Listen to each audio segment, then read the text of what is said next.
Well, yeah, the appearance to me would be that the Republican Party, especially at the national level, its job is not to represent anything on the right. It is to manage Mm-hmm.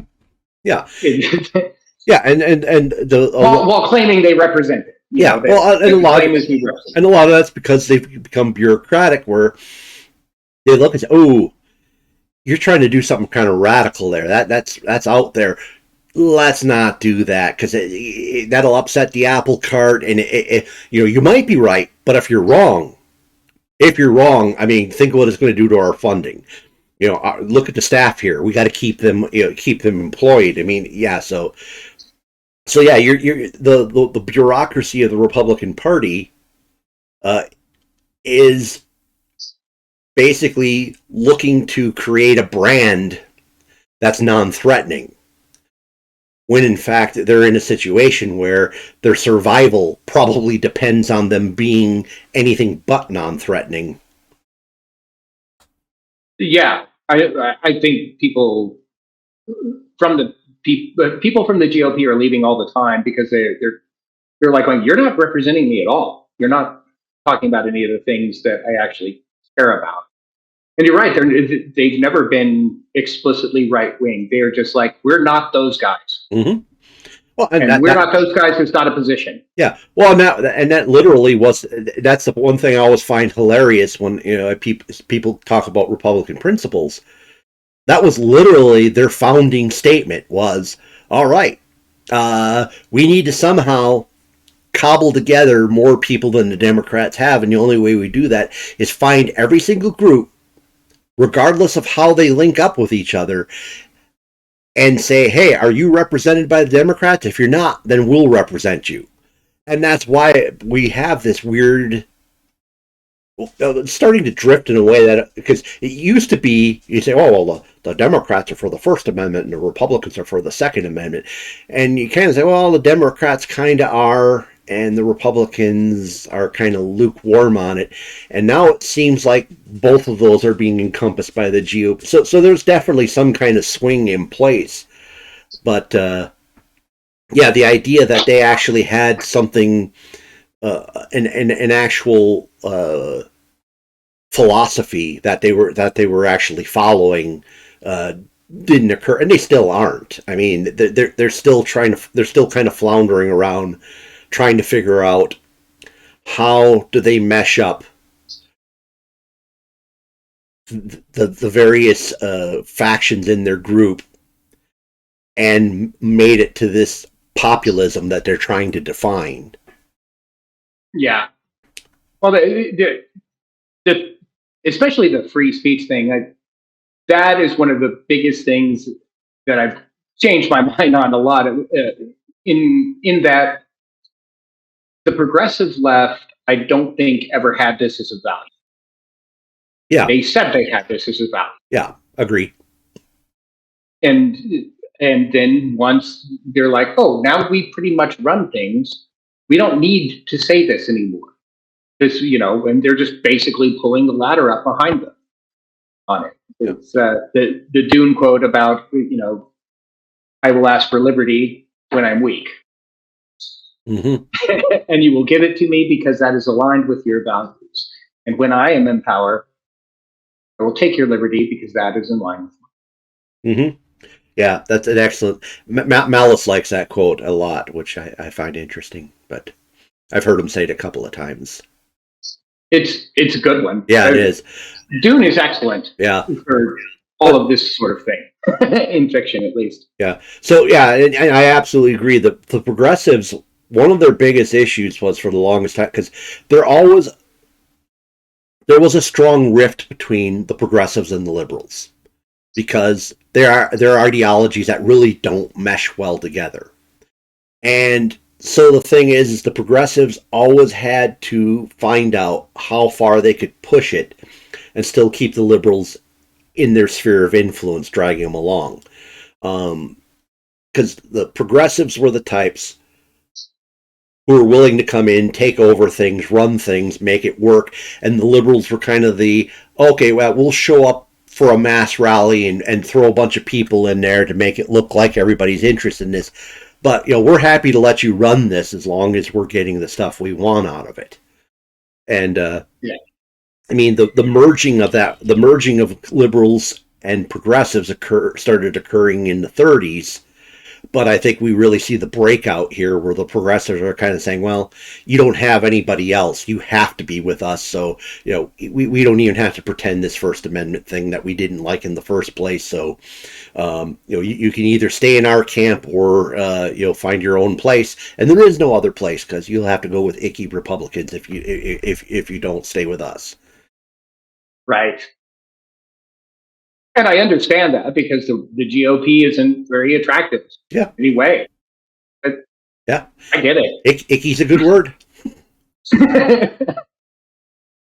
Yeah. So, and that's a lot of progressives now, or that were liberal progressives, like Jimmy Dore comes to mind. Mm-hmm. As he's just like, oh, he still has all of these ideas, of what the prescription for success is, with things like minimum wage and UBI, all these kind of things.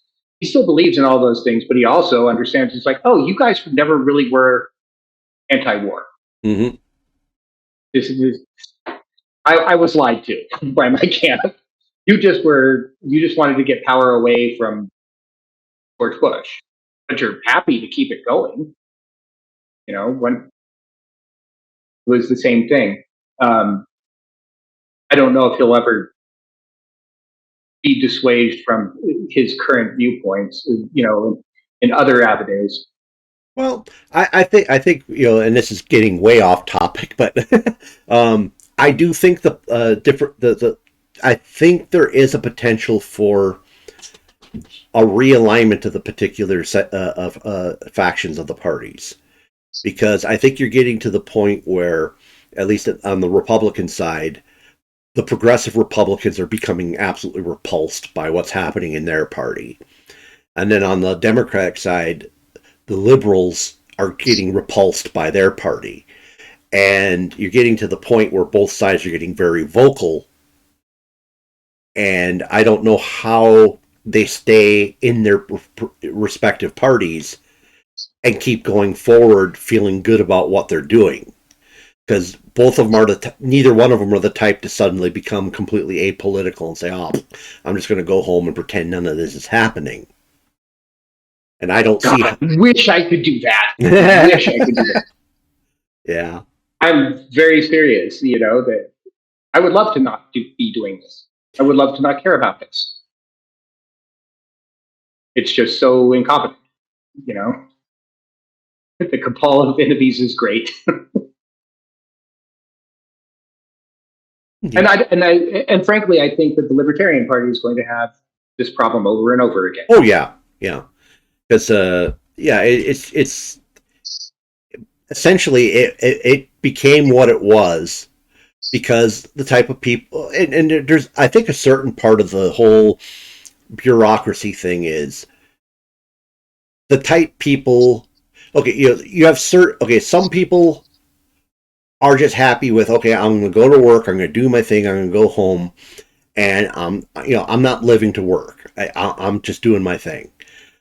And when somebody starts kind of pushing things, you're like, okay, how do I interact with this organization in such a way that keeps me in that whole, I'm coming to work, I'm going home, and I'm not bringing it home with me, I'm not living this. So a lot of them just kind of go along with the flow.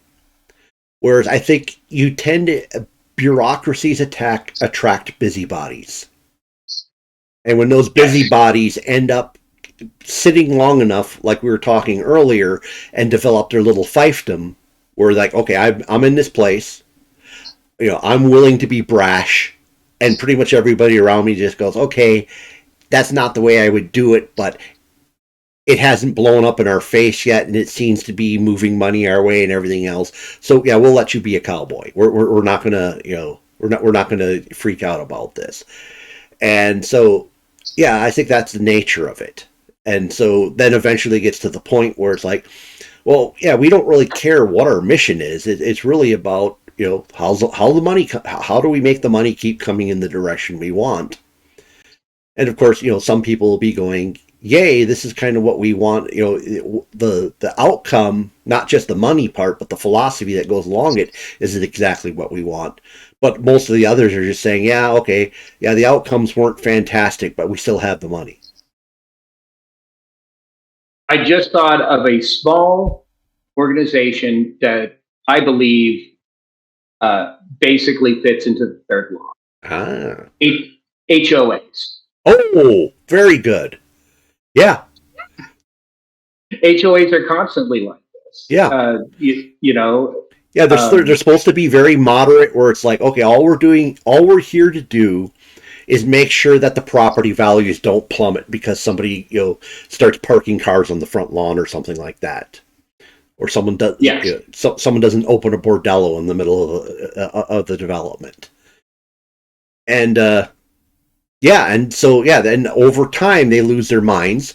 The busybodies, they're not, because the HOA may have a very moderate beginning where it's like, okay, here's this very limited area we want checking, and then little by little it's like, now we want you all painting the house the same color. Now you have to ask us permission to change the color of your house, and if it's too radical, we're going to shoot it down.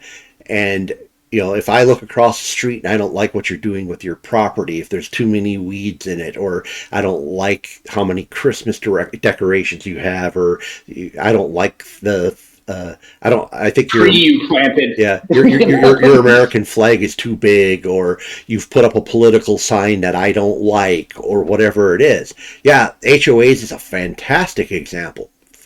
Great. Yeah, I mean, because what we found when we moved into this neighborhood is there was an HOA, and the only way you can stop it, you have to actually seize power in the HOA, or you are going to be at the mercy of retired busybodies. This is usually who it is. Yeah, retired people that have a lot of time to hate whatever you're doing. Yep. But yeah, and so HOAs, I think, would probably be the nicest small organization that fits perfectly. Mm-hmm. And that's a microcosm, because, I mean, to a certain extent, because the HOA is small enough that a handful of people can completely seize control of it. Whereas a larger bureaucracy, you can't seize the whole bureaucracy, but you can only seize small elements of it. Enough to where you might cause the whole bureaucracy to drift in a general direction, but not where the whole bureaucracy is aware that this is a new mission we're heading towards. So, no, HOA, that's a fantastic example. Yay! I was just thinking about that when you were talking about the Libertarian Party. For what it's worth, I haven't had to deal with an HOA in over 15 years. So, yeah, and there's wonderful benefits to that. I love my home, and I love where it's situated in the city, and the amazing view I have. And also, some of these people are hard to deal with, but less so now. My wife has seized power. Yeah, I can picture her doing that. She's very loud, and it works out. And tall and intimidating. Yes. Okay. Well, okay. I think we did a good job outlining these. That was a good example. I just want to mention Robert Conquest a little bit. If you end up looking through his bibliography, he's got quite a list of books he's gone through. There are a lot of detailed. I've not read any of them, but I might be interested in checking some of them out, where they seem like they're topic oriented, breaking down little bits and pieces of the Soviet Union, industrial workers in USSR, and agricultural workers in USSR, religion in USSR, the Soviet police system, where Marx went wrong. But yeah, it probably some of those might be actually worth taking a look at. So, yeah, if you want to find out the full length of what he's written, check out his Wikipedia page. And some of them are probably still in print, and some of them people might be getting rid of on other online sales places because probably a pretty decent background. So, all right. Do you have anything you want to add? I don't think so. I think we went through it, although meandering, Eh, it still kind of worked out. that's the best way to do it. All right. So I'm going to go ahead and do my little end of video spiel, and then we can chat a little bit after I stop the recording. That So, sounds great. okay. So, just to anybody out there, what do you think about what we were talking about? Do you think conquest laws are valid? If you have a dispute with them, tell me below in the comment section what you think. For or against, interested in your opinion. Please smash the like button. If the YouTube algorithm brought you here inadvertently, please consider subscribing to my channel. We go over, as eclectic as this conversation was, my videos are just as eclectic, if not worse. if eclectic can be a bad thing. And also, if there's a topic in here that you think a friend of yours might find interesting, please share it with them. All right.